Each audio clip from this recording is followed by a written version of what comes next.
Welcome to Vlogmas Day 11.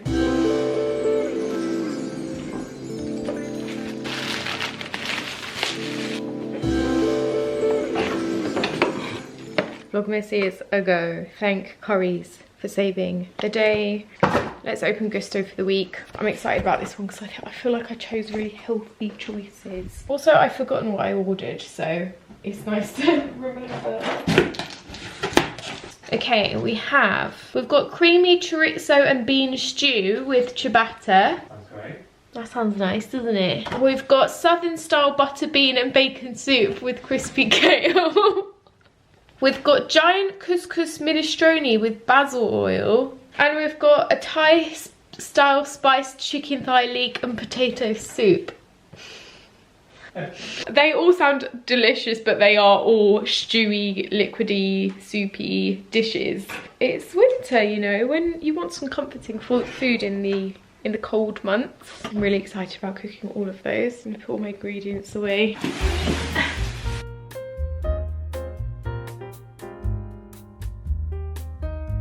This just looks like chaos. Look how many hard drives I've got all over the shop. That is so silly.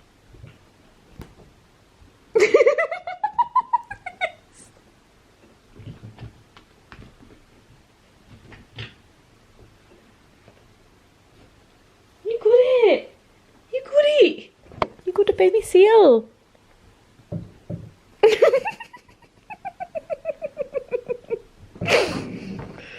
Where are you going?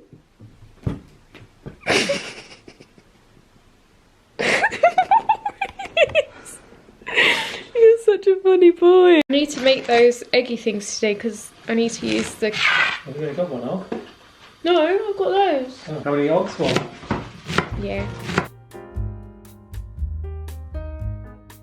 For lunch today, I've shredded up some Brussels sprouts and cooked them with some onion, garlic, and the tiniest bit of kale, and then seasoned with turmeric, salt and pepper, and it looks like this. And we're just gonna have this on toast with a boiled egg, and I'm really excited about it, and the butter beans as well from yesterday. Yum. I'm peeling this egg so grossly. Why can't I peel it today? That is rank. Sticking to the egg. Yeah, we overboiled it. What's going on here? What riveting content. Oh my god, that is the worst egg I've ever peeled. Can you have a go at that as well, please? Oh my god. I think there's something wrong with these eggs. Can you do that one? Don't ask me, I'll just end up taking all the egg off. Here is lunch. This looks great.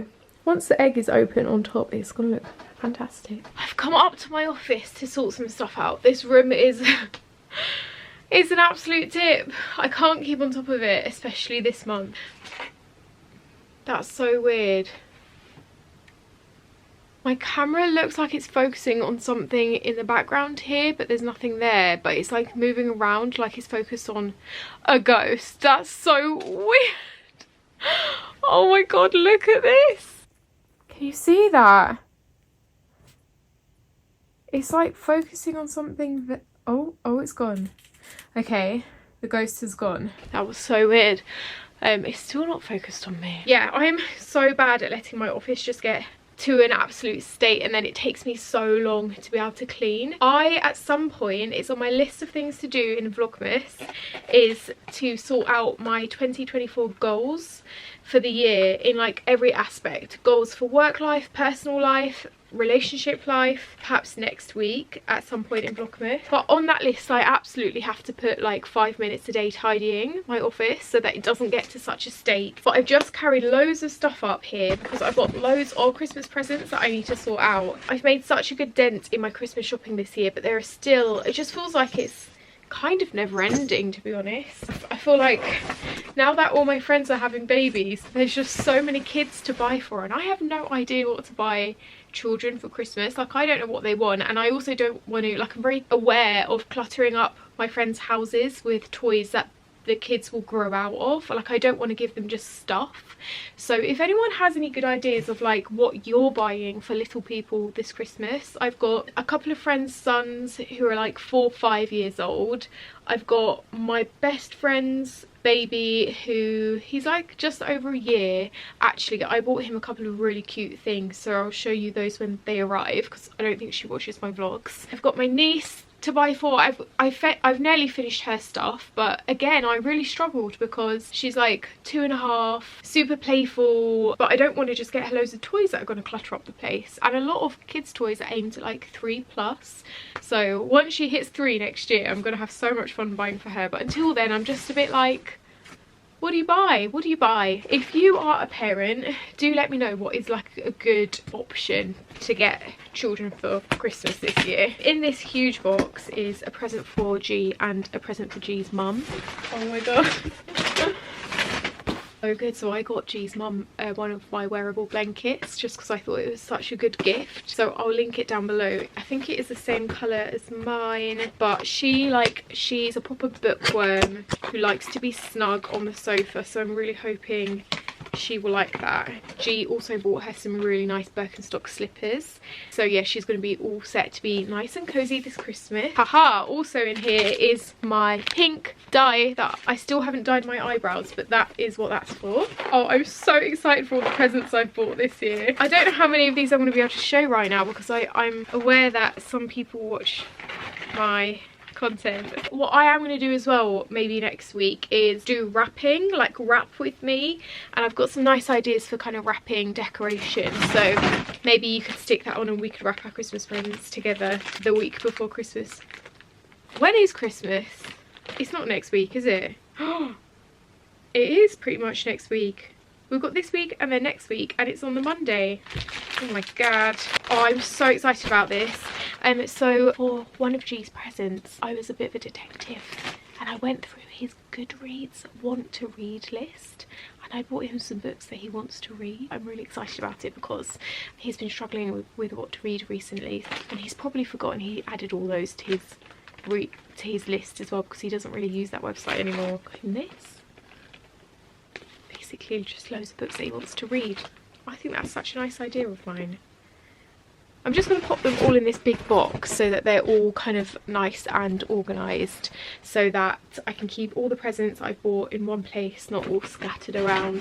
Oh my god, I really need to set my new camera up because this is not the one. I'm going to tidy my desk now. It's an absolute state because it's covered in the makeup I used to film my tutorial last week, and I'm still listening to Stephen Fry's Mythos. Oh my god, it's just so good. I really recommend this to anyone who is into their Greek mythology, because learning about where so many of our English words come from, like pretty much all of our language and most of our words stems from Greek myths, Greek gods and goddesses. I absolutely think it's just so fantastic. I've learned so much listening to this audiobook. I'm still using BorrowBox to listen to my audiobooks, highly recommend, and I've got some books in my reserve list that I'm waiting to become available, so I thought I'd run you through those quickly. Audiobooks that I'm waiting to come available, oh sorry, I'm getting a call, that's weird, is Prince Harry's book called Spare.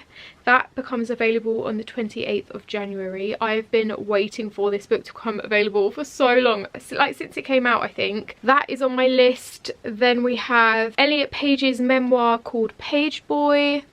That is becoming available to me in May. That has an insanely long wait list. Yeah, I don't know much about Elliot Page. I've seen some of their films in the past, kind of when they were up and coming, but I don't really know much about their life apart from that, so I thought I'd give that a go. It's read by Elliot Page. I love a book that is read by its author. I just think it's so special. One of my favourite ever books called The Secret History. The audiobook is read by Donna Tartt, the author, and her voice is so fantastic. It's so unique and full of character, and listening to that audiobook read by her, it's amazing. Britney Spears' The Woman in Me, read by Michelle Williams. I'm really looking forward to listening to that. It's available in October next year. Like literally some of these books, because it's based on my local library, there is a really long wait list, so I might cave in before next October and just like buy or purchase the audiobook for that. Also a book called The Body Keeps a Score by an author called Bessel van der Kolk. I am not sure why I added this to my to read list. I must have heard, someone must have recommended it. It says, the body keeps a score, sheds new light on the roots away from trauma, which lie in the regulation and syncing of the body and mind, using sport, drama, yoga, mindfulness, meditation, and other routes to equilibrium.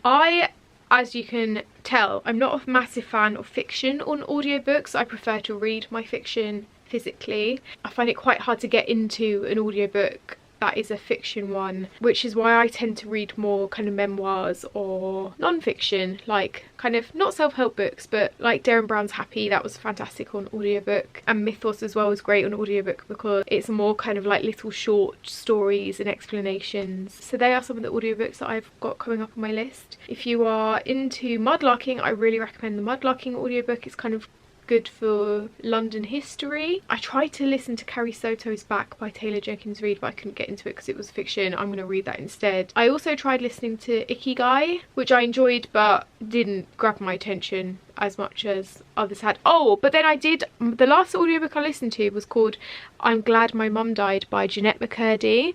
I again had never heard of this actress before, but she became famous on Nickelodeon. Yeah, I found this very fascinating. It's about a very abusive and toxic relationship between a daughter and her mother, and I found it yeah, just so sad to listen to. But if you are in a emetophobe, there is so much reference to, like, it quite in a graphic way, being sick, because Jeanette did struggle with an eating disorder. So they are some audiobooks. I also want to talk about in Vlogmas at some point all the like my favourite books that I've read this year, because I just love making content about reading and books. So let me know if you would be up for that. Right, the reason I put my camera on, just got massively distracted, because I need to sort this desk out. So I'm going to stick, you know what I'm going to do? I am going to stick my audiobook on, but I'm also going to set a timer on 15 minutes, and I'm not allowed to get distracted or pick up my phone during that time. I used to do this a lot when cleaning and decluttering, and I find it really helps.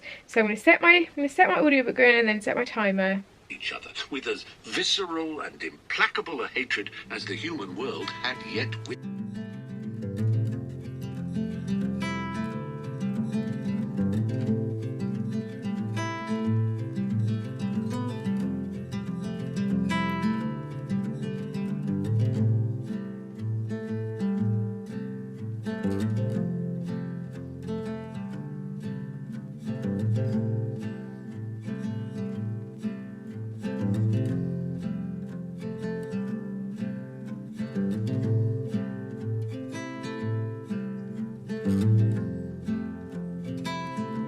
Sisyphus had a history of abusing the guests that travelled in his lands. I've nearly finished. I didn't finish quite in the time slot, but I have got distracted as well with my jewellery cases. I just wanted to show this because I absolutely love it. So I have a couple of like jewellery boxes. This is the one I take away when we go on holiday, and it's, at the moment, it's just got some stuff that I've been wearing recently in it. So one of my favourite Misoma necklaces, and then I treated myself to some Pandora rings last year, which all stack up. They're so pretty.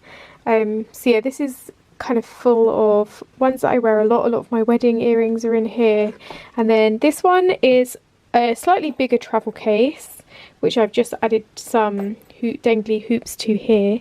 But yeah, a lot more earrings that I've been wearing recently. And then this side has like some hooks for necklaces, which I just think is so clever.